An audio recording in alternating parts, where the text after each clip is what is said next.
네, 안녕하세요. 언리얼 엔진 5.7 출시 웨비나에 오신 것을 환영합니다. 최근 저희가 향후 언리얼 엔진의 발전 방향을 보여주는 커다란 변경점들을 많이 발표를 하였는데요.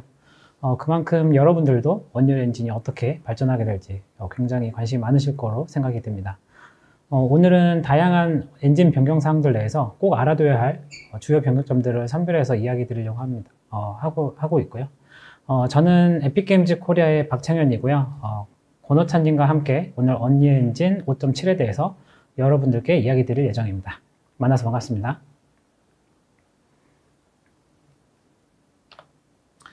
네, 진행 순서는 다음과 같습니다. 이번 출시 웨비나에서는 구성을 조금 바꿔봤는데요. 제가 먼저 엔진 전반의 개선점을 소개를 드리고 재미있는 시험 부분은 권호찬님께서 뒤이어 진행해 주실 예정입니다. 오늘 이야기 드릴 내용으로 스피드 퀴즈도 준비되어 있으니까요. 끝까지 집중해서 시청해 주시길 바랍니다. 또 퀴즈 정답자분들과 Q&A에 질문이 선정되신 분들, 그리고 뒤이어서 진행될 설문조사에서 몇 분을 추려서 저희가 한정판 굿즈와 저희 CU 편의점 포인트를 전달드리기로 했으니까요. 적극적으로 참여해 주시기 바라겠습니다.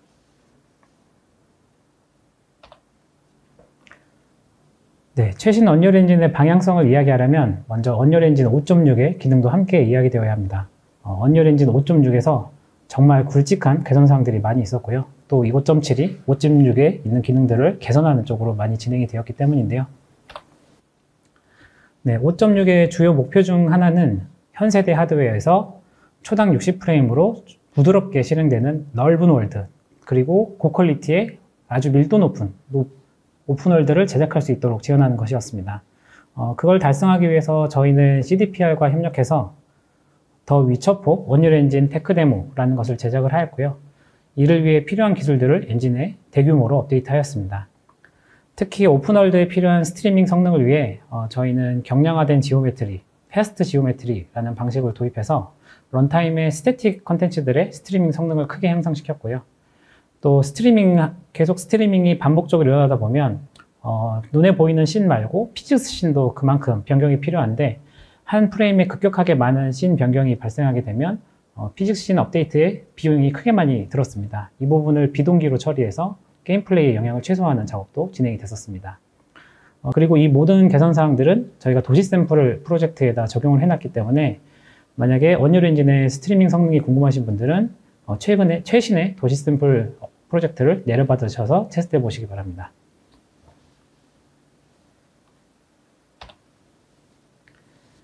네, 5.6에서는 그 외에 렌더러 쪽 성능 개선 작업도 많이 이루어졌습니다. 실제로 사용자분들이 많이 주신 의견인데요. 지금 5.6으로 엔진 버전만 올렸는데도 훨씬 더 에디터가 가벼워졌다라는 이야기를 많이 해주고 계세요. 저희는 실제적으로 벌처 섀도우 맵이 조금 더 캐시들을 업데이트하는 성능을 최적화할 수 있도록 개선을 많이 진행했고요. 또 루멘이 하드웨어 레이트레이싱을 완전히 활용할 수 있도록 만들었습니다. 또 RHI 스레드를 최대한 병렬화해서 성능을 올리는 렌더러 아키텍처단의 큰 변경도 있었고요. 그리고 나나이트 폴리지라는 개념도 저희가 공개를 하였는데요. 자세한 이야기는 뒤에서 말씀드리도록 하겠습니다. 네, 테크 데모를 보시면 작은 마을에 수백 명의 캐릭터가 밀집해서 서로 인터랙션 하면서 살아가는 모습을 보실 수 있는데요. 저희는 이 캐릭터들이 엄청나게 많이 있는 환경에서도 높은 성능을 내기 위해서 새롭게 애니메이션 프레임워크를 개발을 했습니다. 이 새로운 애니메이션 시스템은 기존에 있는 애니메이션 블루프린트를 대체하는 것을 궁극적으로 목표로 하고 있는데요. 애님 블루프린트가 낼 수 없었던 네이티브급 성능을 저희가 사용하고 있는 컨트롤 릭 VM을 사용해서 제공을 하고 있습니다. 또 모든 워커스에 대해서 병렬적으로 애니메이션 업데이트를 수행할 수 있도록 부하를 분산할 수 있도록 설계가 되어 있고요. 이 시스템과 통합이 되어 있는 무버, 모션 매칭, 추저, 스티드 트리 모두 다 게임 스레드의 동기화에 의존하지 않고 동작할 수 있도록 전반적인 개선이 있었습니다. 네, 이 테크 데모에서 사용한 기술들은 앞서 언리얼 페스트에서 제가 말씀드린 바 있는데요. 각 기능들의 구체적인 내용은 해당 강연을 직접 보시면서 확인해 주시면 좋을 것 같습니다. 네, 그 외에 저희는 언리얼 엔진 안에서 애니메이션을 실제로 제작하시고 결과물을 바로 보실 수 있도록 하는 것들을 계속 기능을 지원드리고 있는데요. 특히 외부 DCC 툴과 언리얼 엔진을 왔다 갔다 하시면서 작업하는 것들을 하는 이 불편을 해소하는 걸 목표로 하고 있습니다. 그걸 위해서 5.6에서도 애니메이션 제작 방식을 전체 워크플로우를 개선한 꾸준한 노력이 있었고요. 먼저 화면에 보시는 것처럼 에디터 뷰포트 내에서 모션 트레일 기능을 가지고 편리하게 애니메이션 키를 수정할 수 있도록 하는 것도 추가가 되었었고요. 네, 트윈 툴도 새롭게 개편해서 더 세밀하게 애니메이션 키나 컨트롤을 조절할 수 있도록 만들었습니다. 또 스켈레탈 메쉬 에디터를 사용해서 에디터 안에서 바로 모프 타깃을 만들고 스커프팅 할 수 있도록 기능도 제공되었고요. 또 메타휴먼도 직접 엔진 안으로 가지고 와서 메타휴먼 생성부터 최종적으로 메타휴먼을 가지고 애니메이션 시키는 것까지 모두 에디터 안에서 할 수 있도록 기능을 제공하고 있습니다. 그 외에 에디터 UX도 굉장히 많이 개선을 했고요. 제가 서두르려고 하다 보니까 계속 말이 이렇게 버벅버벅 되네요. 네, 그래서 에디터 UX도 개선해서 조금 더 에셋들을 관리하는 방식이 편리해지도록 저희가 개선을 많이 했습니다. 네, 그래서 본격적인 시작에 앞서 저희가 한 가지 먼저 짚고 넘어가고 싶은 부분이 있는데요. 저희가 이후 슬라이드에서도 많이 이야기 드릴 부분이라 이야기 드리자면 저희가 실험 단계, 베타, 정식 버전 이런 이야기를 계속 드릴 거예요. 그래서 이부 단어들이 어떤 건지 좀 명확하게 이야기 드리고 싶습니다. 먼저 실험 단계라는 건 저희가 권장하는 그러니까 실험 단계라는 건 이 기능을 써도 되지만 프로토타입에만 사용하시고 실제 출시할 용에는 쓰지 마시라 라고 저희가 권장하고 있는 단계입니다. 그래서 현재 API도 완전하지 않고요. 또 학습할 수 있는 문서도 정확하게 없는 상황을 이야기하고 있습니다. 베타는 저희가 내부적으로 저희 프로젝트 안에서 저희 언리얼 엔진이 에픽이 가지고 있는 프로젝트 안에서 활용해서 실제로 테스트를 하고 있는 기능들을 이야기하고 있고요. 보통 마이너 버전을 2번 정도 더 나왔을 때 정식 버전으로 출시되는 걸 목표로 하고 있습니다. 네. 정식 버전은 저희가 말 그대로 실제로 이 기능을 활용해 가지고 최종 버전으로 사용하실 수 있음을 얘기합니다. 네, 그리고 앞으로 말씀드릴 피처들과 다르게 언리얼 엔진이 제공하는 개발 환경과 관련해서도 궁금하신 분들이 있으실 것 같은데요. 작은 규모의 팀이든 큰 규모의 팀이든 에디터와 엔진을 효율적으로 사용하기 위한 여러 인프라와 기반 기술들을 저희가 이 문서에 올려놓았습니다. 그래서 이 에픽이 사용하는 그리고 추천하는 방법을 이 문서에서 확인하셔서 조금 더 효율적으로 개발을 하실 수 있기를 바랍니다. 네, 먼저 언리얼 엔진은 항상 모두가 아시겠지만 멀티 플랫폼 엔진을 지향을 하고 있습니다. 그래서 어떤 플랫폼에서든 엔진이 잘 구동될 수 있고 또 굉장한 성능을 유지하면서 고품질 에셋들을 처리할 수 있도록 하는 걸 목표로 하고 있고요. 당연히 이 제작 과정에서 작업자분들이 조금 더 편리하게 내가 원하는 타겟 하드웨어에서 내가 원하는 결과물을 볼 수 있도록 하는 반복 작업을 최소화시키는 이 반복 작업에 드는 시간을 줄이는 노력들을 계속하고 있습니다. 이번 5.7에서도 이런 목표에 부합하기 위한 개선점들이 굉장히 많은데요. 이제부터 하나씩 알아보겠습니다. 네, 먼저 월드 제작 부분입니다. PCG가 드디어 정식 버전이 되었습니다. 지난 몇 년간에 꾸준히 저희가 개선을 해왔고요. 드디어 툴세트가 안정적인 단계에 접어들어 정식 버전이 되었는데요. 5.7에서는 에디터 모드에 PCG 모드라는 게 새롭게 추가되어서 사용성을 크게 높였습니다. 이와 관련해서는 뒤이어 권호찬님 시연에서 보여드리도록 하겠습니다. 네, 최근에 PCG에 GPU 지원이 추가가 되었는데요. 5.7 버전에서는 이와 관련한 성능이 한층 더 최적화되었습니다. 특히 런타임 PCG로 이제 지면의 작은 프랍이나 작은 돌들 같은 것들을 실시간으로 배치하고 사라지게 하고 이런 것들로 활용하고 계시는데요. 앞서 말한 패스트 지오메트리를 사용하는 방식이 이번에 추가되었습니다. 네, 패스트 지오메트리 특성상 컴포넌트가 없거든요. 그래서 레벨이 스폰될 때 게임 스레드 퍼포먼스를 훨씬 더 아낄 수 있습니다.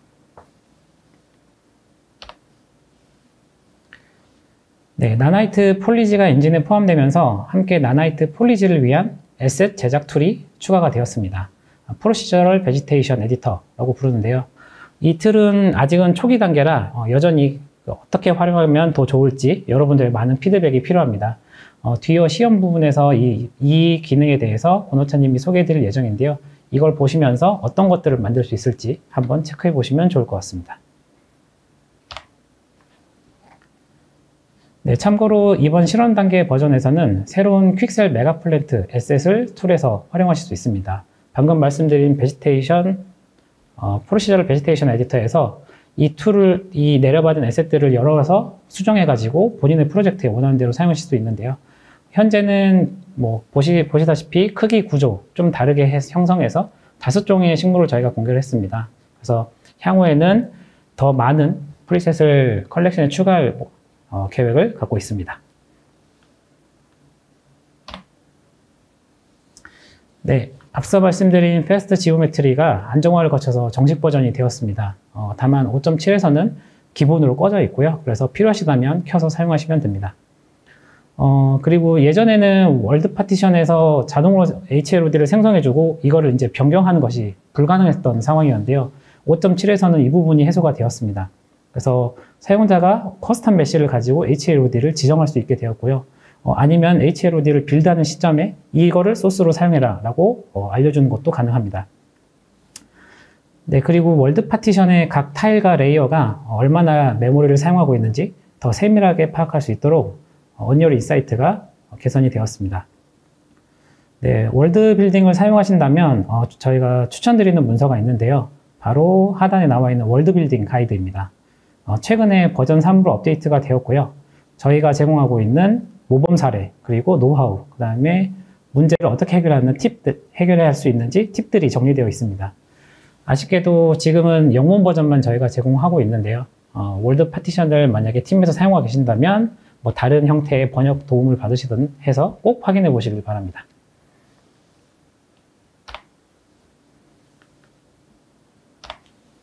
네, 렌더링 부분에서 가장 큰 변경점은 바로 서브스트레이트가 정식 버전이 되었다는 겁니다.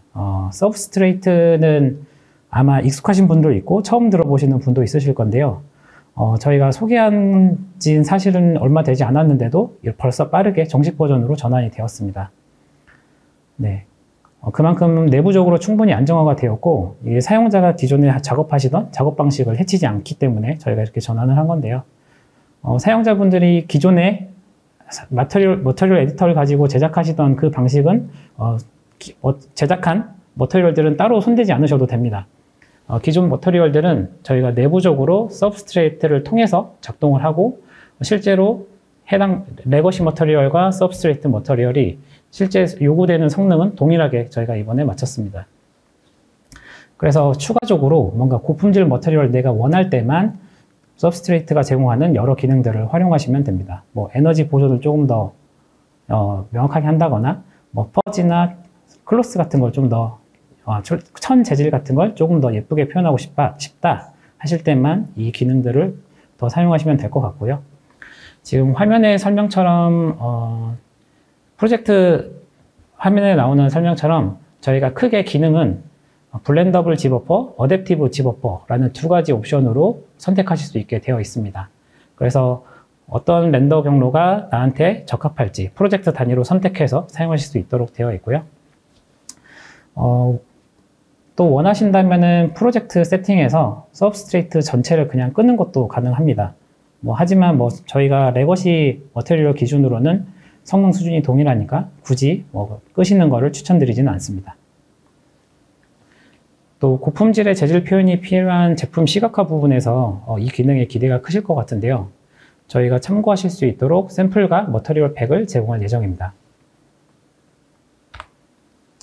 네, 서브스트레이트를 사용하면 이런 복잡한 재질이 표현이 가능합니다. 나무 위에 한 층 더 오칠이 칠해진 것처럼 되어 있고요. 그 위에 또 다른 레이어를 둬서 이렇게 약간 낡은 느낌을 표현하는 것도 가능합니다. 이 서브스트레이트와 관련해서는 저희가 작년 언리얼 페스트에서 김대영님과 제가 서브스트레이트의 어떤 동작의 어떤 점이 아티스트 기준에서 차이가 있을지, 그리고 실제로 이게 성능 면에서 어떻게 관리가 되고 있는지들을 말씀드린 적이 있습니다. 그래서 해당 강연을 보시면서 서브스트레이트가 어떤 건지 좀 참고해 보시면 좋을 것 같아요. 네, 참고로 게임에서는 아직은 사용하실 때 좀 충분히 고민해 보시고 어댑티브 디버퍼 기능을 쓰는 거를 권장드립니다. 네, 무작정 사용하셨다가 프로젝트의 메모리가 부족해진다거나 렌더 성능 면에서 조금 손해를 보실 수도 있으니까요. 이 부분은 네, 팀적으로 좀 충분히 숙고해 보시기 바라겠습니다. 네, 메가라이트는 조명을 위한 나나이트로 저희가 개발하고 있는 기능입니다. 나나이트가 고품질 메쉬가 얼마나 많든, 트라이앵글이 얼마나 많든 일정 수준의 성능으로 렌더링을 해주는 것처럼 그림자를 들이우는 조명 자체, 라이트가 얼마나 많든 성능을 일정한 수준으로 유지해주는 라이팅 기술인데요. 이번 버전에서는 네, 반투명, 헤어, 구름 등의 타입들도 추가로 지원하게 되었고, 디렉셔널 라이트, 그 다음에 나이아가라의 파티클 라이트도 다루도록 조명 범위가 확장되었습니다. 또 전반적인 라이팅 안정성도 높였고요.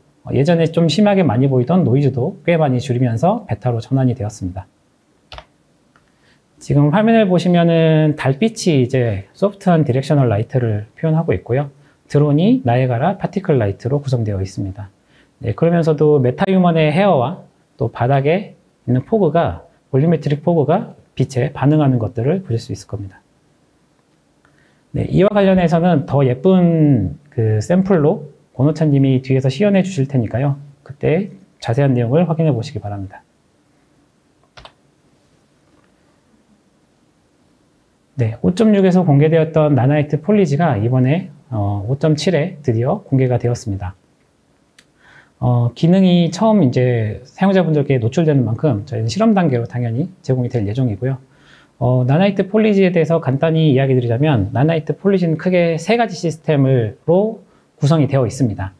먼저 그 나무를 이루는 뭐 파츠들, 뭐 가지라든지 어떤 잎사귀의 뭉치라든지 이런 것들을 조합해서 여러 형태의, 새로운 형태의 식생을 정의할 수 있게 해주는 나나이트 어셈블리라는 기능이 있고요. 또 외부 환경에 영향을 받아 식생이 반응하도록 만들어주는 나나이트 스키닝 기능이 있습니다. 그리고 라이팅, 그리고 원거리 렌더링에 사용해서 시각적 충실도도 높이면서 성능도 만족시킬 수 있도록 하는 나나이트 복설 표현이 있습니다. 네, 이 세 가지 기능 덕분에 언리얼 엔진 안에서 광활한 숲을 제작하며 숲을 만들고 이걸 사용자에게 제공해도 이것들이 모두 60프레임, 그러니까 초당 60프레임으로 구동되는 것이 가능합니다. 네, 나이아가라도 계속해서 업데이트 되고 있습니다. 먼저 나나이트 메쉬를 파티클로 사용할 수 있도록 메쉬 렌더러가 추가가 되었고요. 그리고 더 가볍게 동작하는 스테이트리스 이미터도 성능 면에서, 그리고 일반 이미터와의 기능 패리티 면에서도 계속 개선 중입니다. 또 복잡한 유체 시뮬레이션을 표현하도록 해주는 헤테로지니어스 볼륨도 개선이 되었는데요.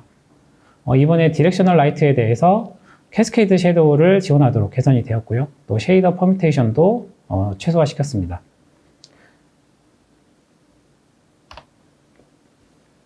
네, 그리고 언리얼 엔진이 지원하는 모든 플랫폼 또 모든 렌더러에서 서브 픽셀 모폴로지컬 안티얼레이싱을 저희가 추가했습니다. 이게 형상의 엣지를 찾아가지고 서브 픽셀 단위에서 이미지를 분석해 이제 계단 현상을 최소화시키도록 하는 기능인데요.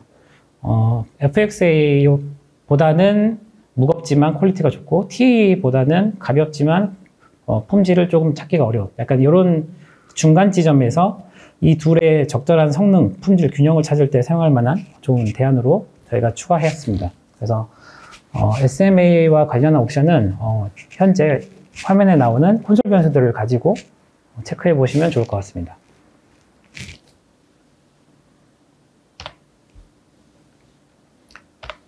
네, 카오스 쪽으로 이야기를 드리도록 하겠습니다. 카오스도 계속 더 나은 시뮬레이션 결과, 그리고 더 빠른 시뮬레이션 속도를 위해서 노력을 하고 있는데요. 일반적으로 게임에서는 강체 시뮬레이션이 많이 사용되잖아요. 그래서 이번에 강체 시뮬레이션 쪽에서의 성능을 많이 올리는 작업을 진행을 했습니다. 그래서 리지드 바디의 싱쿼리 수행 속도를 올렸고요. 또 피직스 관련 태스크를 처리할 때 크리티컬 패스, 그러니까 게임 스레드와의 의존성을 최소화해서 성능을 올리는 작업이 있었습니다. 네, 그리고 카오스 비주얼 디버거는 그 동작 자체가 피직스 씬을 어떻게 구성되는지 녹화를 해서 나중에 불러가지고 원인을 추적하는 형태로 되어 있잖아요. 그러다 보니까 최초 로딩하는 파일이 굉장히 무거웠을 때 읽어드리는 시간 자체가 굉장히 오래 걸리는 문제가 있었거든요. 이번에 5.7에서는 이 로딩 속도를 30% 이상 개선하는 작업이 있었습니다. 또 디버거에서 찾은 오브젝트를 실제 컨텐츠 브라우저에서 찾아서 저희가 처리를 할 수 있도록 돼야 되는데 기존에는 이 연결점이 좀 부족했었습니다. 그래서 이 부분을 개선하기 위한 편의 기능이 좀 추가가 되었고요. 또 네트워크 피직스도 저희가 이전에 몇 차례 얘기 드린 적 있는 아이리스라는 리플리케이션 시스템과 통합을 시켰습니다. 네, 그리고 최소한의 변경사항만 패킷으로 직렬화 시켜서 네트워크 트래픽을 최소화하는 작업도 이번에 추가가 되었고요.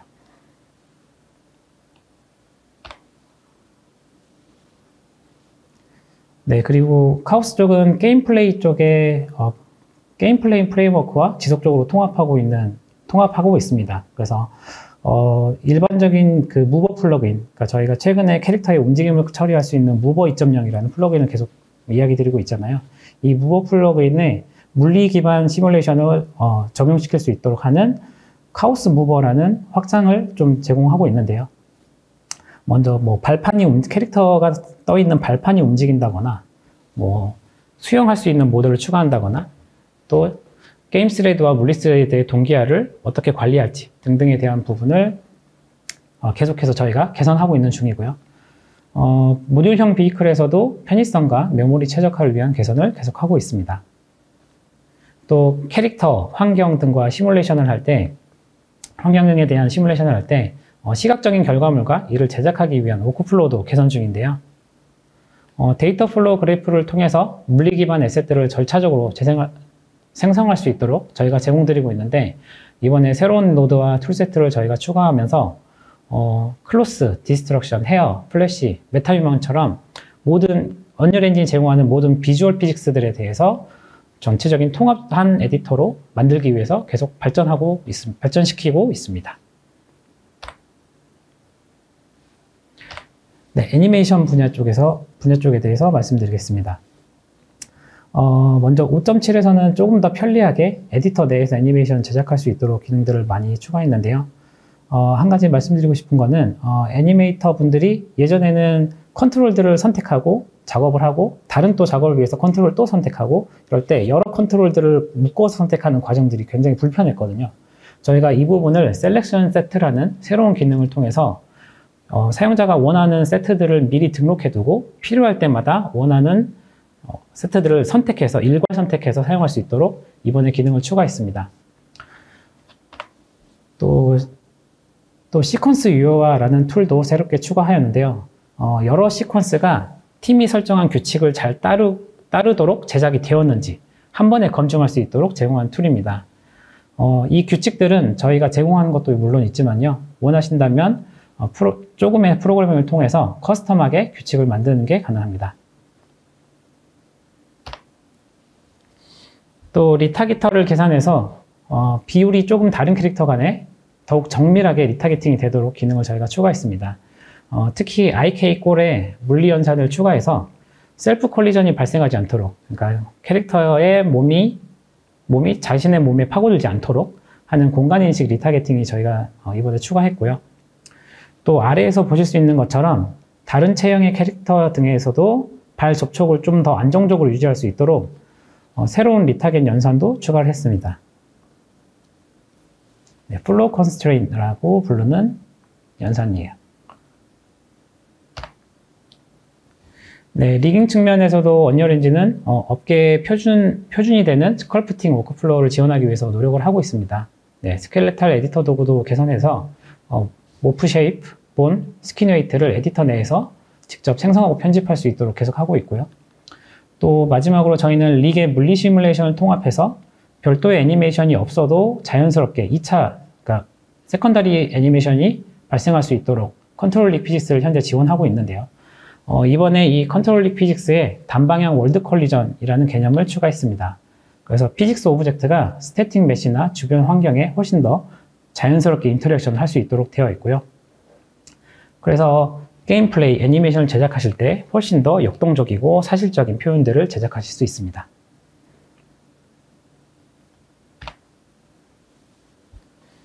네, 뮤터블은 동적으로 스켈레탈, 메시, 머티리얼, 텍스처 같은 것들을 에디터나 런타임 시점에 생성할 수 있도록 해주는 툴셋인데요. 이번 버전의 핵심 업데이트는 데이터리스라는 기능입니다. 기존 뮤터블에서는 어떤 값을 하나 수정했을 때 언제나 커스터마이저블 오브젝트를 컴파일하는 과정이 필요했습니다. 네, 데이터리스는 캐릭터를 데이터가 아닌 파라미터로 정의해 놓고 이 파라미터가 변경되는 것들은 런타임에 실시간으로 되도록 만드는 건데요. 그래서 커스터마이저블 오브젝트를 변경해도 변경할 때 항상 발생하는 이 컴파일 시간이 사실상 사라졌고요.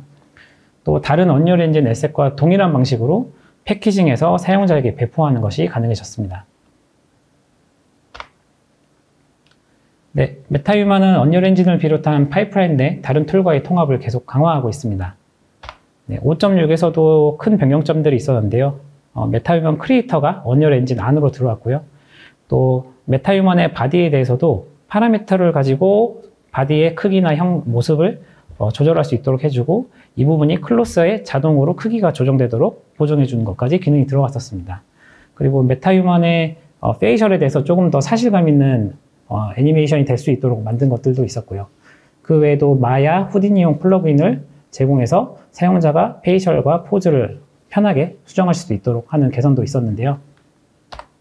네, 더 자세한 부분은 저희가 이번 언리얼 페스트에서 한 차례 이야기 드렸기 때문에 이 강연을 보시면 좋을 것 같습니다. 네, 5.7의 변경점에 좀 집중해 보자면요. 먼저 메타휴먼 메타휴먼 크리에이터에 있는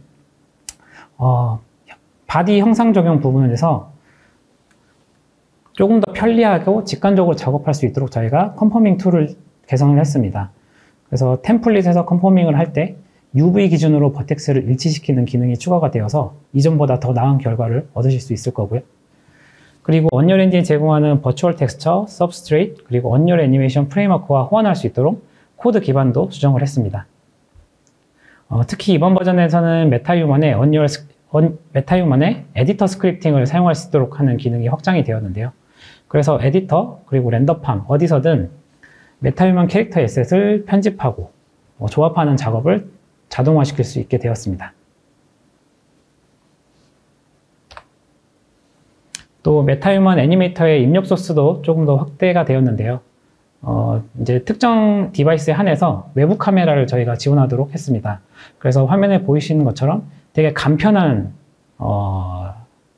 환경으로 굉장히 저렴하게 페이셜 캡처 환경을 만드실 수가 있고요. 또 헤어스타일링 측면에서도 크게 두 가지 주요 업데이트가 추가가 되었는데요. 먼저 언리얼 엔진 내에서 이제 시뮬레이션 된 헤어 피직스와 또 아티스트가 직접 표현하고 싶은 그 아트의 형태나 모양들이 있잖아요. 이것들을 블렌딩해서 사용할 수 있도록 하는 기능이 추가가 되었고요. 또 후디니용 메타휴먼에 그루멀 파라미터를 가지고 컨트롤할 수 있도록 하는 기능을 추가를 했습니다. 그래서 이 데이터를 기반으로 헤어스타일을 쉽게 제작할 수 있도록 하는 워크플로우를 저희가 제공하고 있고요.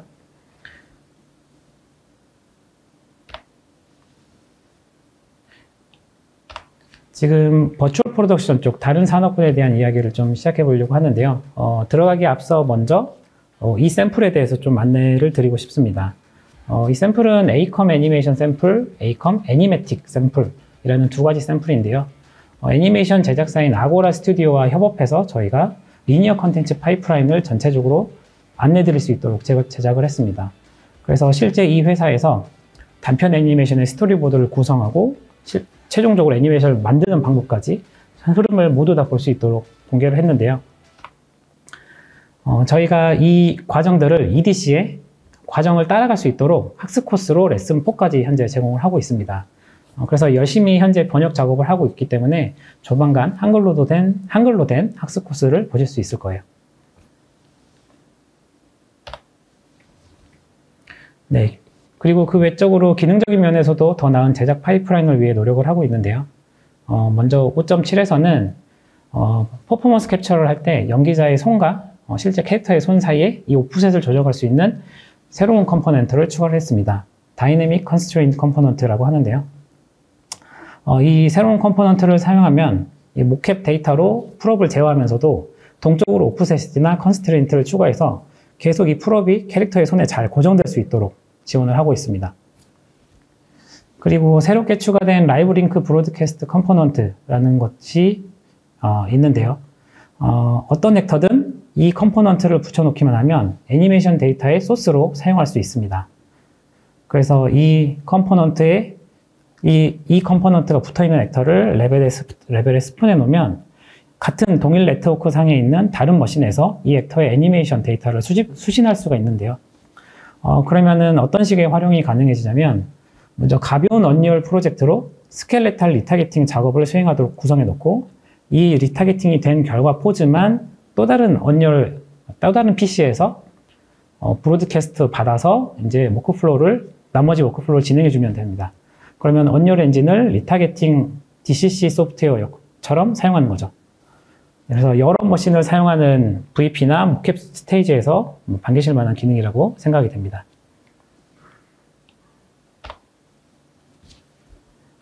네, 그리고 이번 업데이트로 테이크 레코더의 히치로부터 녹화본을 보호하는 기능이 추가가 되었습니다. 프레임이 떨어질 경우 테이크 레코더가 녹화 속도를 스스로 늦춰서요, 이 테이크에 필요한 데이터가 준비될 시간을 좀 확보해주는 기능입니다. 그리고 시네마틱 어셈블리 툴은 저희가 최근에 공개한 플러그인인데요. 지금 과거에는 각각 개별의 스튜디오들이 자체적으로 엔진 내에 독자적인 샷 도구를 구축하셔야 했었는데, 저희는 이 CAT를 기반으로 조금 더 손쉽게 이런 샷 도구들을 구축하실 수 있도록 기반을 제공하고 있는 겁니다.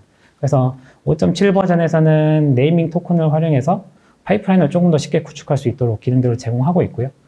또 CAT 사용에 도움이 되는 몇 가지 편의 기능들도 추가를 했습니다. 네, 그리고 이번 버전에서는 언리얼 엔진이 기본 제공하는 실시간 합성 툴, 컴포셔를 완전히 새롭게 재구성했는데요. 이번 업데이트로 섀도우와 리플렉션을 라이브 액션 영상에 합성할 수 있게 되었고요. 지금 화면에 보이시는 게 저희 회사 어딘가에 있는 그 실제 공간이고요. 그 위에 지금 마네킹과 3D 오브젝트들이 합성되어 있는 겁니다. 네, 굉장히 자연스럽게 섀도우라 리플렉션 덕분에 굉장히 자연스럽게 보이는 걸 보실 수 있고요. 그리고 성능 면에서도 커스텀 렌더 패스를 사용해 좀 성능을 올릴 수 있도록 개선을 했습니다. 네, 기존에는 라이브 영상을 주고받도록 만들기 위해서 미디어 소스, 미디어 플레이어, 미디어 텍스처 같은 여러 미디어용 에셋을 셋업하는 과정이 필요했었는데요. 미디어 프로파일은 이런 특정 머신에 대해서 이런 에셋들을 하나의 통합된 형태로 관리될 수 있도록 도와주는 기능입니다. 그래서 이 기능이 이번에 새롭게 추가가 되어서 조금 더 편리하게 작업하실 수 있을 것으로 생각이 되고요. 또 영상 작업 진행하실 때 기존의 레퍼런스 영상과 자신이 만들고 있는 애니메이션을 나란히 비교하면서 작업하셔야 될 경우들이 있으실 텐데, 이때 필요한 미디어 뷰어를 저희가 조금 더 안정화시켰고요. 그리고 편의사항을 추가해서 이번에 베타로 전환을 시켰습니다.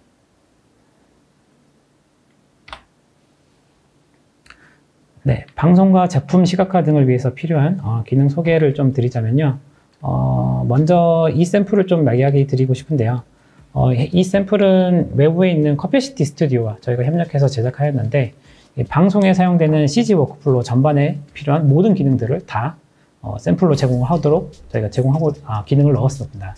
그래서 5.6.1 기준으로 만들어진 샘플이긴 하지만 지금 제가 이후 말씀드릴 5.7에 새로운 개선된 기능들도 포함될 예정이라 프로젝트에 만약에 모션 디자인을 도입하고 싶으시다면 이 샘플을 꼭 확인해 주시면 좋을 것 같아요.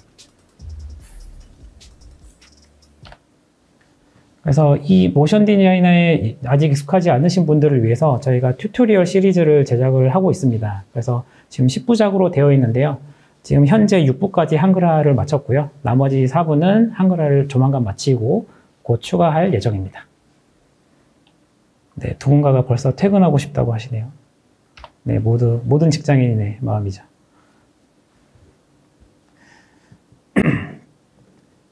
네, 여러 회사가 또 모션 디자인을 저희의 자신의 핵심 워크플로우로 이제 도입을 하기 시작하면서 저희에게 여러 피드백을 주고 계시는데요.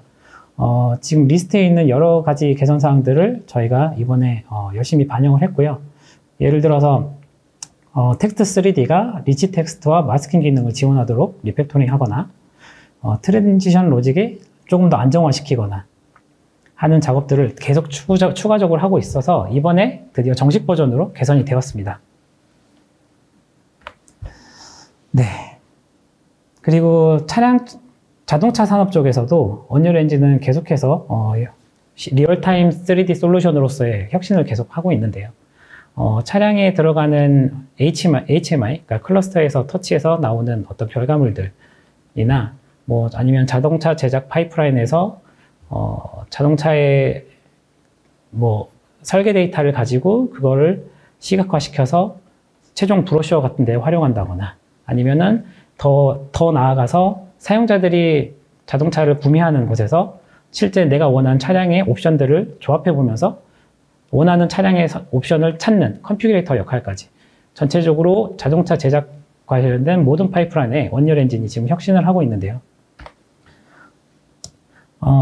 여러 산업에 공통적으로 사용되는 요소들을 제외하고 조금 더 하이라이트 기능 몇 가지를 좀 하이라이트 드리자면 저희가 새롭게 지오메트리 인스펙션이라는 새로운 에셋 검사 모드를 뷰포트에 추가했습니다.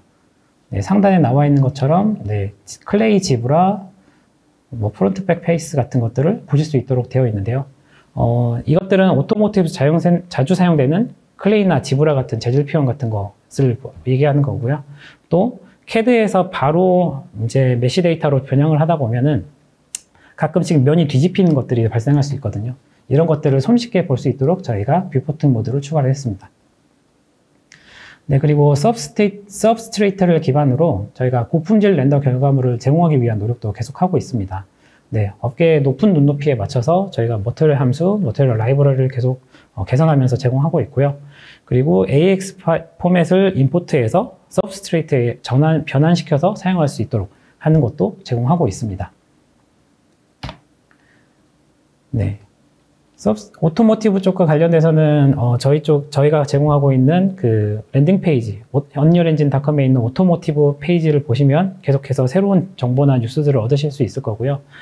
최근에는 저희가 렌더룸이라는 회사의 사례들을 소개하면서 이 회사가 제공하는 새로운 머티리얼 팩까지 같이 소개해 드렸습니다. 그래서 이 회사에서 빨리 언리얼엔진을 도입하셔가지고 벌써 서브스트레이트에 대응이 되는 머티리얼 팩들을 제공해서 지금 자동차 산업에 쓸 수 있도록 공개를 하고 있거든요. 그래서 이 부분도 체크해 보시면 좋을 것 같아서 이야기 드립니다. 네, 게임 프레임워크 쪽의 개선 사항을 말씀드리겠습니다. 잠깐 물 좀 마시겠습니다.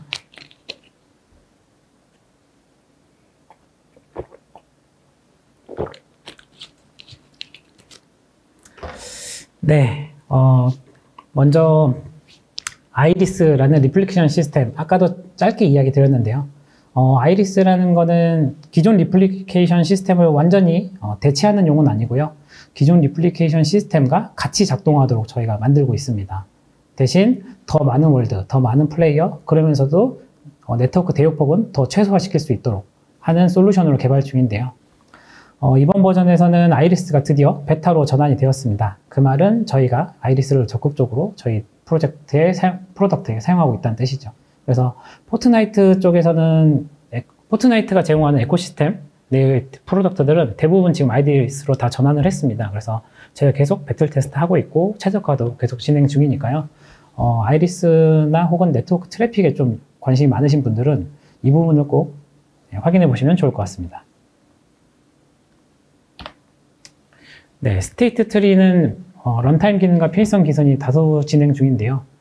사용자 입장에서 가장 중요한 업데이트를 하나 꼽자면 바로 리와인드 디버거에 드디어 비헤이비어 디버깅이 가능하도록 통합이 됐다는 겁니다.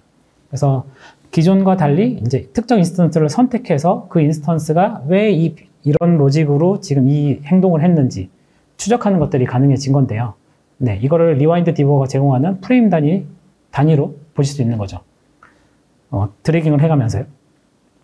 또 단순하게 비헤이비어만 집중적으로 보는 게 아니고 그 주변 상황, 그러니까 게임 플레이 상황, 그리고 애니메이션의 상황을 함께 보면서 분석이 가능해지면서 조금 더 정밀하게 원인을 추적하는 것들이 가능해졌습니다.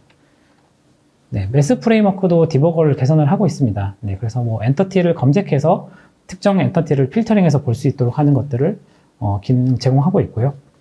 또 메스 엔터티 내부의 성능을 최대한 끌어올리기 위해서 프로세서들을 이제 타임 슬라이싱으로, 그러니까 한 프레임의 동작이 모두 일어나지 않고 여러 프레임에 분할되도록 해서 스위치를 최소화하는 작업들을 진행을 하고 있습니다.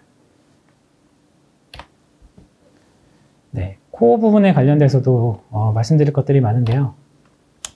먼저 언리얼 엔진이 지원하는 플랫폼 전반에 걸쳐 계속 메모리 할당 방식을 최적화하고 있습니다. 일부 플랫폼에서는 벌써 약 15%의 성능 향상이 확인이 되었는데요. 또 엔진 전반에서 또 코드 크기, 메모리 사용량을 줄이는 작업도 계속 병행을 하고 있습니다. 그래서 템플릿 코드나 가상함수 테이블, 문자열 같은 것들을 전수 점검하고 있고요. 벌써 이런 최적화 결과로 코어 부분에서만 약 수십 메가바이트의 메모리 절감 효과가 있었습니다. 네, 5.7 버전에선 엔진의 결정론이 조금 더 개선이 되었는데요. 이 결정론이라는 건 뭐냐면 같은 에셋을 패키징을 다시 했었을 때 이미 한번 패키징 한 것들이 그러니까 에셋을 저장하는 과정에서 이 에셋이 실제로 손댄 게 없는데 바뀌었다라고 인식이 되는 경우들이 있거든요. 이런 것들을 없애는 형태가 지금 계속 진행되고 있는 과정입니다. 그래서 변경되지 않은 에셋이 다시 쿠킹 대상으로 지정되지 않도록 하는 그 횟수를 저희가 크게 이번에 많이 줄였고요. 특히 블루프린트 그리고 월드 파티션의 셀들이 그런 문제들이 있었는데 이번에 많이 개선이 됐습니다. 그리고 젠 서버에 쿠킹된 데이터를 저장하면 이제 변경된 부분만 정확히 식별하도록 하는 기능도 추가가 되었습니다. 네, 이 개선으로 저희는 이제 타겟 플랫폼에서 반복 작업하는 시간이 많이 짧아질 것으로 기대를 하고 있고요. 또 그리고 사용자 입장에서도 패치 파일이 작아져서 조금 더 네트워크 비용이나 이런 것들이 줄어들 것으로 기대를 하고 있습니다. 그리고 게임이 점점 복잡해지고 오랜 시간 서비스 되면서 규모가 커질수록 이제 빌드 파이프라인 상태를 추적하는 것이 매우 중요해지는데요. 이를 통해서 저희가 이를 위해서 코드에서 제공하고 있는 툴 중에 하나로 빌드 헬스 대시보드라는 것을 추가를 했습니다. 그래서 이걸 가지고 프로젝트에 이제 사용자들이, 이제 개발자분들이, 여러분들이 막 이렇게 변경사항을 계속 올려주실 거잖아요.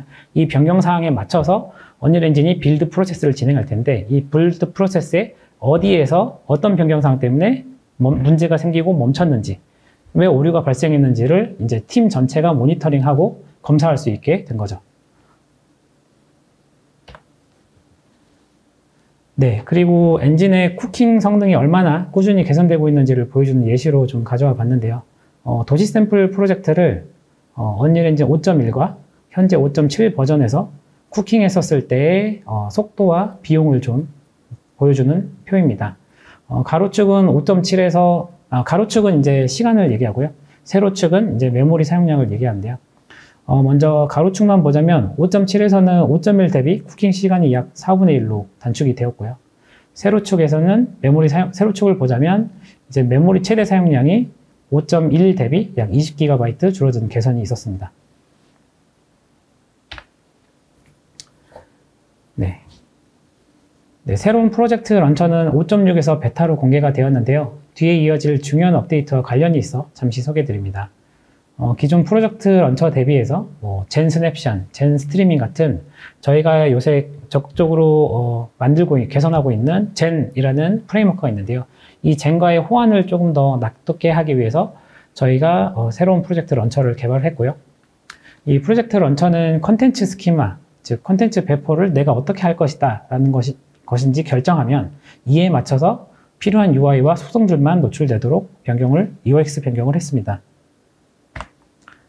네, 프로젝트 런처 2의 일단 중요한 기능은 뭐냐면 바로 플러그인을 통해서 패키징 과정의 마지막에 이메일 동작을 추가할 수 있다는 건데요.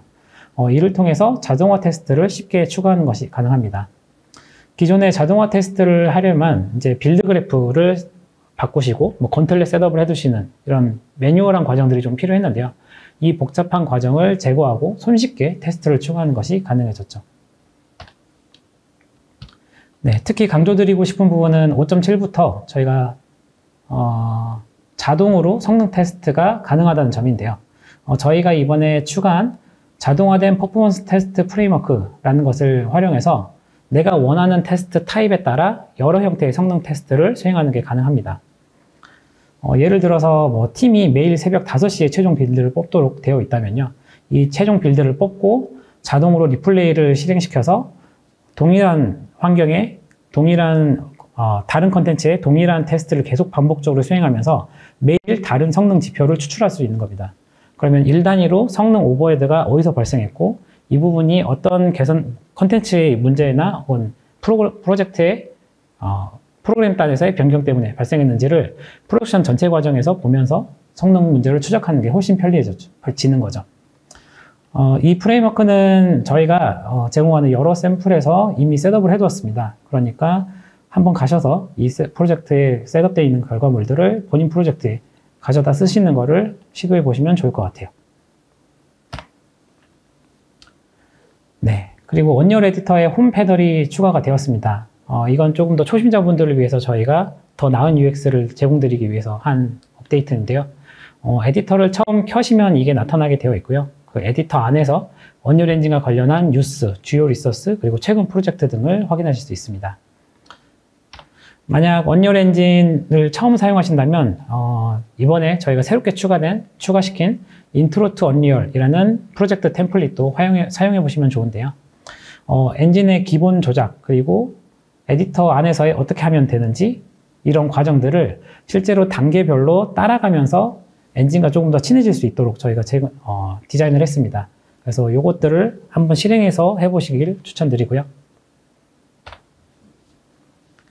그리고 많은 분들이 기다리셨고 지금도 열심히 사용 중이신 기능인데 드디어 저희가 공식적으로 AI 어시스턴트를 지원을 하게 되었습니다. 네.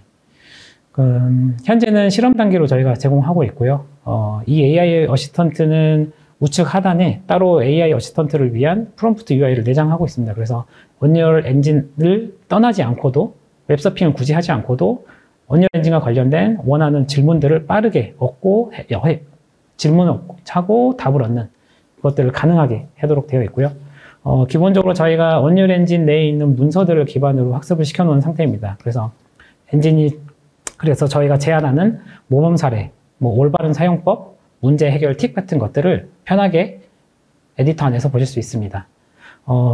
다만 제안은 컨텐츠를 저희가 이걸 가지고 컨텐츠를 따로 생성하도록 지원드리고 있지는 않습니다. 그래서 옆자리에 있는 조언자로서 그냥 질문을 하고 답변을 얻고 실제 결과물은 본인이 직접 검증하면서 테스트하는 형태로 사용하시는 게 가장 올바른 방법이라고 생각이 되고요.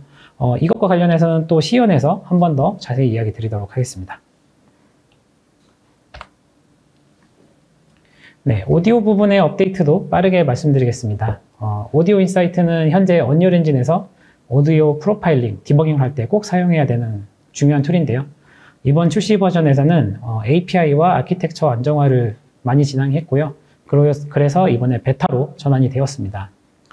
또 메타사운드는 오디오의 머터리얼이라고 생각하시면 됩니다. 그러니까 기존 원본 소스 오디오가 있으면 이걸 가지고 디지털 신호 처리, DSP를 통해서 전혀 다른 새로운 음향 효과를 제작하는 것이 가능하도록 만드는 기능인데요.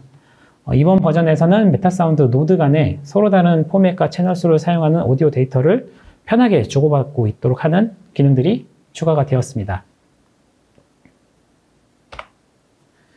네, 이건 바로 며칠 전에 공개된 저희 에픽라이브 강연인데요. 에픽라이브는 많이 아시겠지만 저희가 실제 그 현업자분들 그리고 언리얼 엔진의 전문가분들을 모시고 언리얼 엔진을 활용할 때 사용할 만한 좋은 팁, 좋은 기능들을 소개하는 저희의 유튜브 채널 시리즈입니다. 그래서 이번에는 제이드 챔버 사운드에 계시는 박성근님께서 메타사운드와 관련해서 저희 에픽라이브를 진행해 주셨는데요. 메타사운드를 사용한 적응형 사운드 제작 방식이 궁금하시거나 메타사운드 자체의 기초를 좀 쌓고 싶으신 분들이 계시다면 이 에픽라이브를 꼭 확인해 보시기 바랍니다. 네, 제가 짧은 시간 안에 정말 다양한 개선점과 신기능을 소개해 드렸는데요.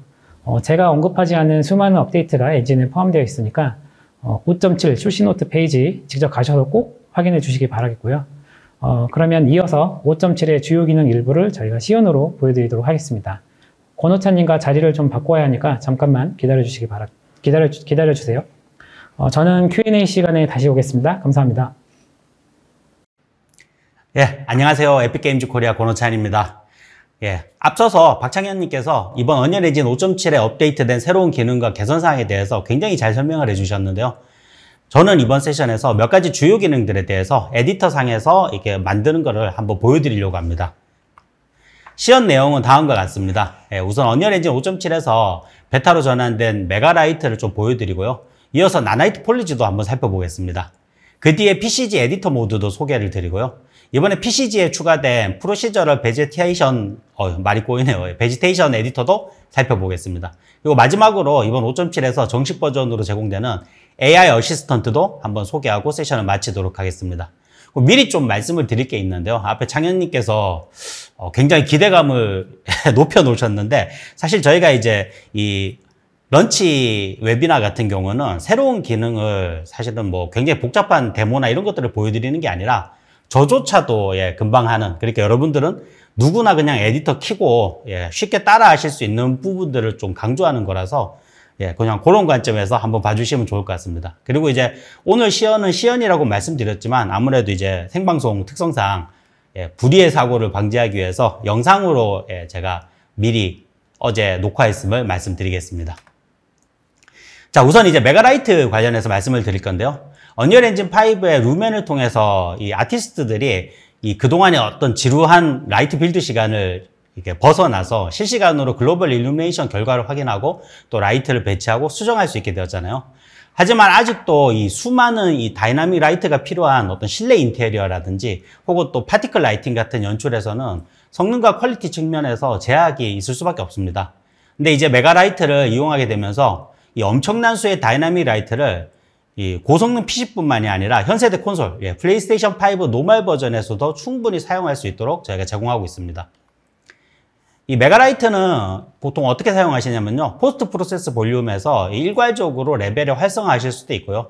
또 개별 라이트마다 이 사용성 어떤 용도나 이런 거에 따라서 여러분들이 기능을 껐다 켰다 하실 수도 있습니다. 자, 지금 보시는 이 레벨은 저희가 PCG 샘플로 제공하고 있는 카시니 샘플인데요. 이렇게 실행해서 어두운 공간에서 제가 미리 세팅한 포인트 라이트 켜고 있습니다. 보시면은 이제 그림자가 동쪽으로 생성되는 포인트 라이트가 한 10여 개 정도 굉장히 잘 작동하는 걸 볼 수 있습니다. 그리고 기존에 비해서 사실 최적화나 이런 부분에서 퀄리티도 굉장히 올라갔다는 걸 확인하실 수 있을 텐데요. 자, 이번에는 그럼 파티클을 한번 활성화해 보도록 하겠습니다. 현재 레벨에는 20개 정도의 이미터가 있고요. 그 20개가 동시에 600개 정도의 파티클을 생성하고 있는데요. 그 하나하나마다 그림자를 발생시키는 실시간 다이나믹 라이트가 지금 작동하고 있습니다. 이렇게 많은 다이나믹 라이트와 실시간 그림자를 큰 성능 저하 없이도 여러분들이 사용할 수 있게 하는 게 바로 메가라이트가 가지는 강력한 점이라고 할 수 있습니다. 대신에 이제 좀 미리 말씀을 드려야 될 거는 저희가 아무리 최적화를 했다 하더라도 이 특성상 라이트가 많이 좁은 영역에서 겹치게 되면은 보시는 것처럼 그림자의 노이즈가 조금 더 많이 발생한다든지 하는 부분이 있으니까요. 적정한 선에서 트레이드오프로 잘 사용하시면 좋을 것 같습니다. 자, 또한 실시간으로 라이트 텍스처가 이렇게 움직이고 변하는 이런 에어리어 라이트 같은 경우에는요. 사실 이제 기존의 디퍼드 렌더러에서는 성능 때문에 사용이 굉장히 어려웠는데요. 메가라이트를 이용하면은 지금 보시는 것처럼 고성능 PC는 물론이고 현세대 콘솔에서도 여러 개를 편하게 사용하실 수 있습니다. 현재 메가라이트는 이 베타 상태고 또 하드웨어 레이트레이싱이 필수적인 제약은 있지만요. 그래도 이제 보시는 대로 성능과 퀄리티 또 작업 효율 등 이 모든 부분에서 앞으로 혁신적인 변화를 가져올 수 있다고 저는 믿고 있으니까요. 여러분들도 미리 테스트해 보시면 좋을 것 같습니다. 자, 이번에는 나나이트 폴리지를 살펴보겠습니다. 우선 나나이트 폴리지를 사용하기 위해서는요. 플러그인 창에 가셔서 나나이트로 검색하시고 다이나믹 윈드와 나나이트 어셈블리 에디터 유틸리티 그리고 아래쪽에 프로시저럴 베지테이션 에디터도 활성화해 줍니다. 뭐 한 가지 말씀드리면요. 그 위에 있는 프로시저럴 콘텐츠 제너레이션 프레임워크에 있는 나나이트 어셈블리 인터럽 같은 경우는요. 만약에 여러분들이 이 나나이트 폴리지를 블루프린트를 이용해서 생성하고 싶다 하시면은 요 플러그인도 활성화해 주시면 됩니다. 그리고 추가로 프로젝트 세팅창에서 나나이트 폴리지 옵션도 활성화해야 됩니다. 또한 이제 시작하기 앞서 여러분들 요번에 저희가 5.7과 함께 공개했던 팹에서 공개한 메가 플랜츠 에셋도 꼭 다운받으시는 걸 추천드립니다. 이게 다운받으셔서 사실은 고퀄리티의 식생을 여러분들이 바로 사용할 수 있는 점도 굉장히 좋지만 특히 이제 이 안에 포함된 프리셋을 이용하면요. 여러분들이 여러분들만의 나나이트 어셈블리를 만들 수도 있기 때문입니다. 자, 메가플랜트를 다운받으면요. 이렇게 왼쪽에 보시면은 메가플랜트 에셋들이 이렇게 추가되는 걸 알 수 있는데요. 이 안에는 이렇게 뭐 일반적인 뭐 텍스처라든지, 예, 머티리얼이라든지 뭐 이런 기본적인 에셋도 있고요. 또 프로시저럴 베지테이션이라는 새로운 에셋과 예, 나무들, 스켈레톤 메시도 있습니다.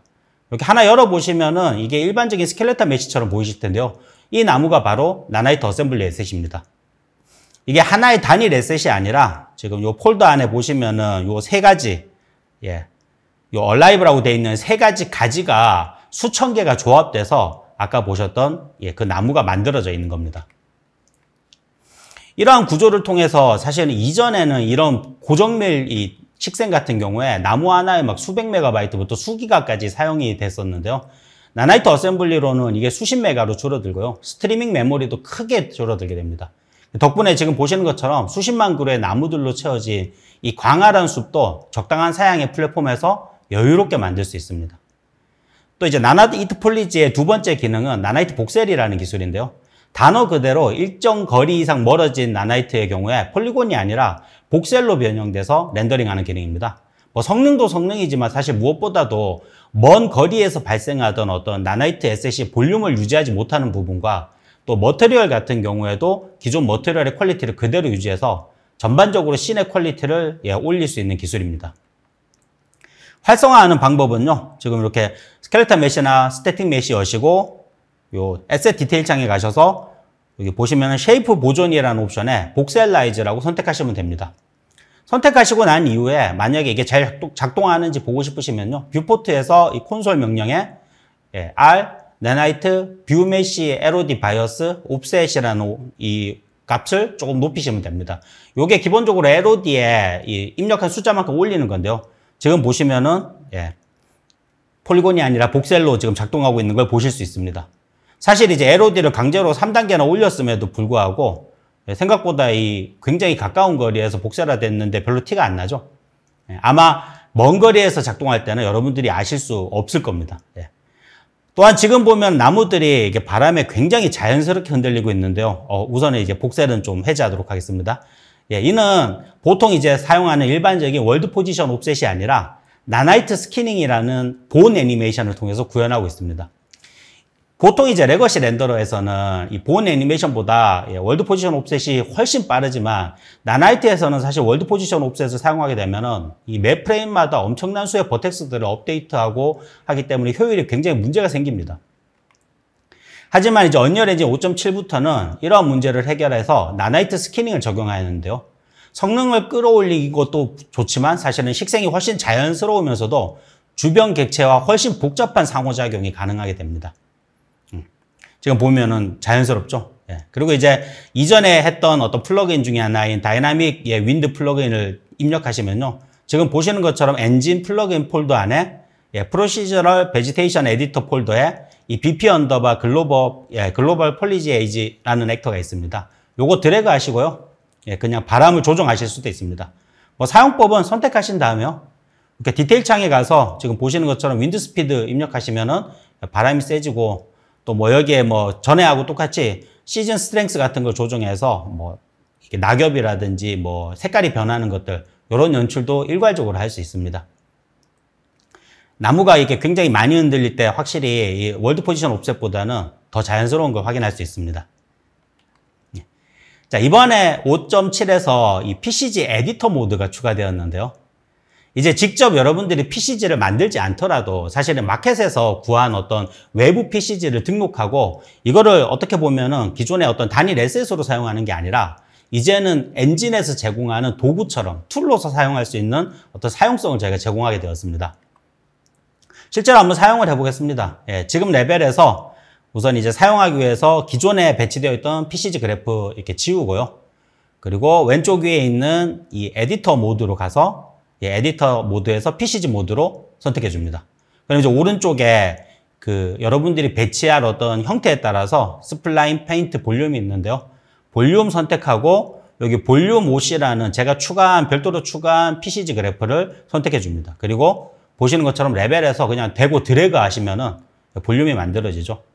예, 수락을 한 다음에 이게 선택 모드로 돌아가서 요거를 조금 내려서 지형과 겹치게 하면요. 예, 아주 간단하게 10만 그루의 나무가 메가 플랜츠가 배치된 걸 확인할 수 있습니다. 간단하죠? 방금 사용한 PCG 그래프는 사실 뭐 복잡한 기능이 아니라 이미 엔진에 기본 제공되는 그래프 중에서 제가 이제 미리 배치되는 어떤 액터를 나무로 바꾸기만 한 겁니다. 여러분들이 만약에 구한 에셋의 PCG 그래프나 어떤 이런 것들을 적용하고 싶으시면요. PCG 여신 다음에 지금 보시는 디테일에서 툴 데이터라는 부분을 수정해 주면 됩니다. 디스플레이 네임은 버튼에 적힐 이름이고요. 여기 컴포터블 툴 태그라고 있는데 이게 핵심인데요. 여기 적절한 태그를 넣으시면은 아까 보셨던 에디터 모드에 등록이 돼서 바로 이 PCG 그래프를 사용할 수 있습니다. 뭐 이 태그는 앞으로도 계속 확장될 예정이지만요. 현재는 스플라인 툴, 스플라인 서피스 툴, 그리고 페인트 툴, 볼륨 툴 이렇게 4가지 태그가 작동합니다. 자, 이번에는 PCG에 추가된 프로시저럴 베지테이션 에디터를 한번 알아볼 텐데요.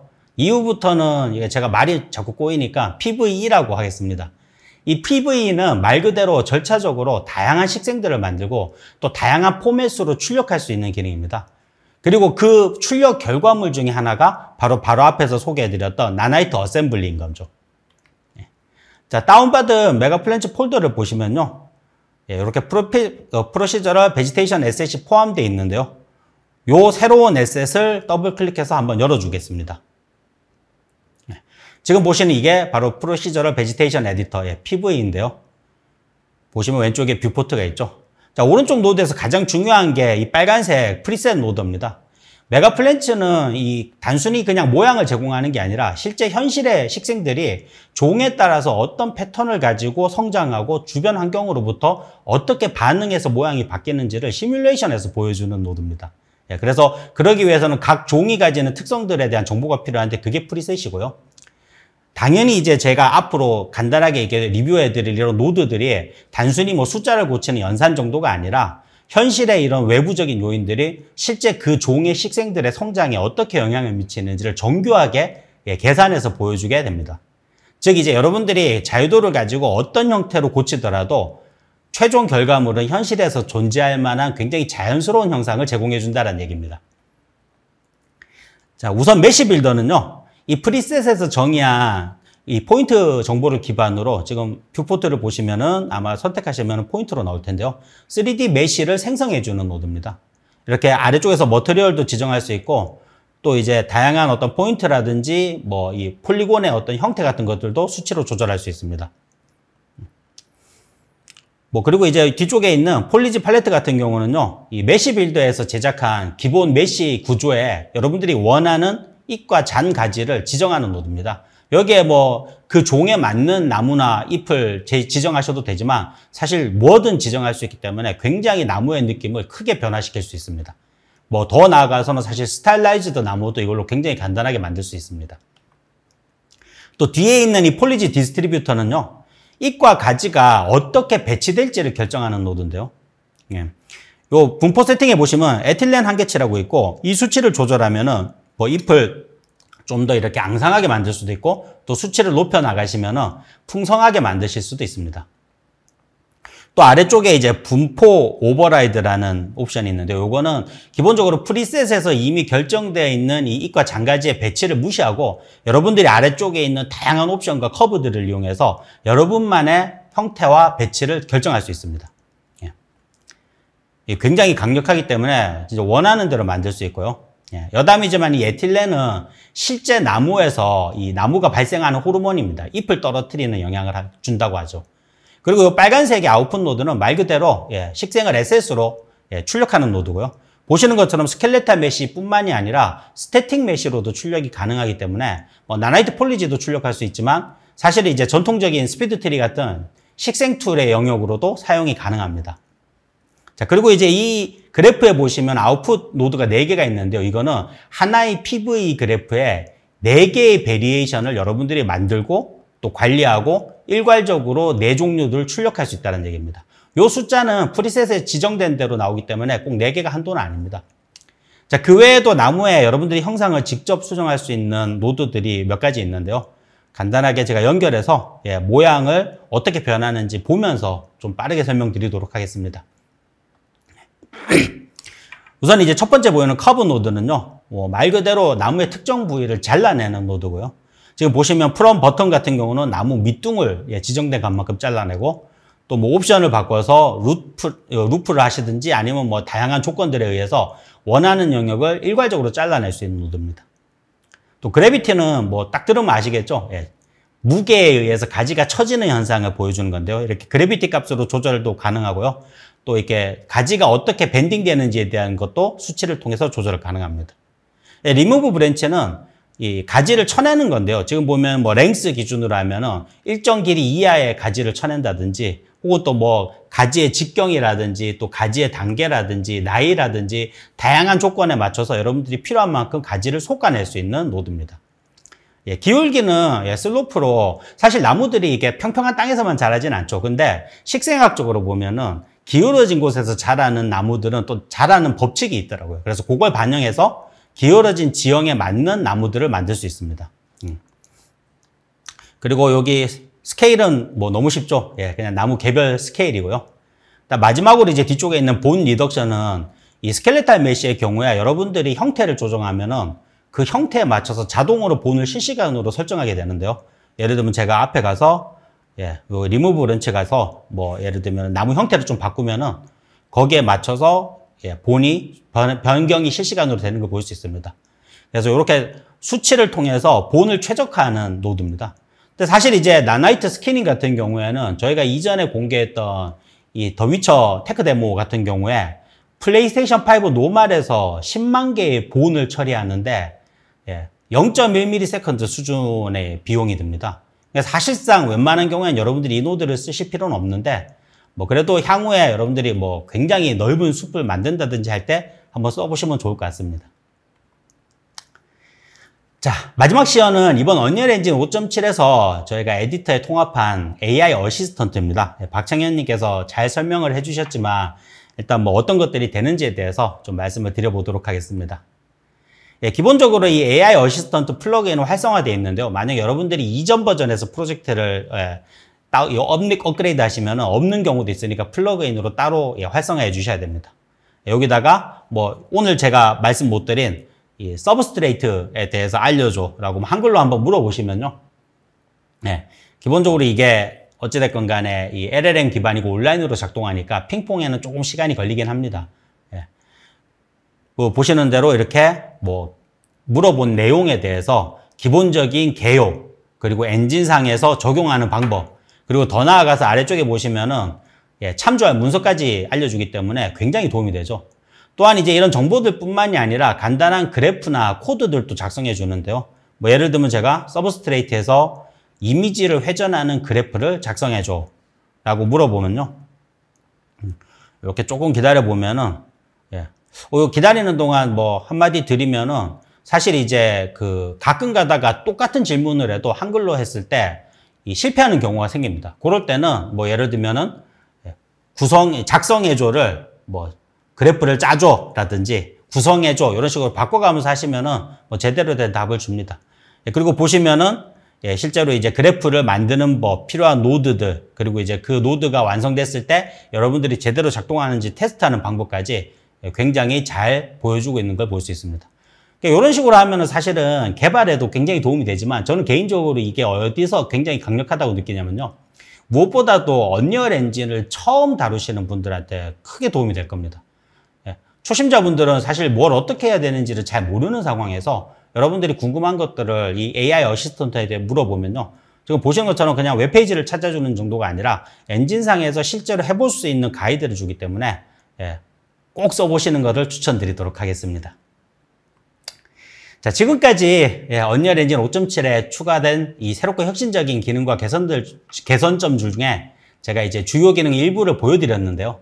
항상 그렇지만 이 언리얼 엔진 5.7에서는 더욱더 특히 최적화와 퀄리티 그리고 사용성이라는 이 세 마리 토끼를 잡기 위해서 정말 강력한 기능과 개선점들을 저희가 만들어 넣었습니다. 나나이트 폴리지와 프로시저럴 베지테이션 에디터를 통해서 이제는 누구보다도 식생을 기반으로 한 공간과 환경을 만드는 데 있어서는 뭐 성능, 퀄리티 모든 부분에서 혁신적인 발전을 이뤄냈다고 자부하고 있고요. 또 메가라이트를 통해서는요, 이게 루멘과 함께 사실 리얼타임 콘텐츠를 제작하는 데 있어 라이팅의 제작 방식 자체를 근본적으로 바꿔나가고 있습니다. 또 이번에 정식으로 올라간 서브스트레이트로 저희는 다시 한번 리얼타임 렌더링에서 독보적인 어떤 퀄리티의 진보를 이루려고 하고 있고요. 또 환경과 상호작용하는 컨트롤릭 월드 콜리전 기능 등을 통해서 애니메이션 작업에서도 사실은 절차적인 방식으로 이제는 키를 만들 수 있는 어떤 단계까지 저희가 가려고 하고 있습니다. 거기에 대해서 이 모든 강력한 기능들을 저희는 여러분들이 좀 더 효과적으로 활용하실 수 있도록요, 다양한 학습 자료들과 유튜브 영상들, 그리고 이제는 AI 어시스턴트까지 준비하였습니다. 이러한 저희의 노력을 통해서 사실 조금 더 많은 분들이 더 쉽고 더 빠르고 또 더 매력적이고 좋은 컨텐츠를 개발하실 수 있기를 정말 진심으로 기대하면서 세션을 마치겠습니다.